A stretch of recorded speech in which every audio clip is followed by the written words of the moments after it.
శివశక్తి కాటిపాపల వారి జ్యోతిష్యాలయం.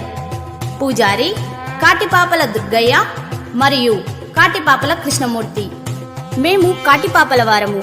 మాకంటూ ఒక కనికట్టు ఉంటుంది. మేము కుటుంబ సమస్యలు, ఇతర ఏ సమస్యలైనా పూజలు చేస్తుంటాము. మేము ముఖం, చేయి, వాస్తు చూసి సంపూర్ణమైన భవిష్యత్ చెబుతుంటాము. ఈ సృష్టిలో దైవశక్తి ఉన్నది ఎంత నిజమో దుష్టశక్తులు ఉన్నది కూడా అంతే నిజం. కాని కొన్ని దుష్టశక్తులు మనకు తెలియకుండానే మనల్ని వెంటాడుతుంటాయి. ఆరోగ్యం, వ్యాపారం, ఉద్యోగం, రాజకీయ ఫలితాలు, కోర్టు సమస్యలు, విదేశీ ప్రయాణం, పిల్లల చదువు కొరకు, ప్రేమ, పెళ్లి, సంతానం లేని వారికి, భార్యాభర్తల మధ్య కలహాలు, భయం, కనుదృష్టి, కాలసర్ప దోషం, ఇంకా భయంకరమైన కలలు మొదలైన సమస్యలతో మీరు సతమతమవుతున్నారా? అయితే మా జ్యోతిష్యాలయాన్ని సంప్రదించి మీ సమస్యలకు పరిష్కారం తెలుసుకోండి.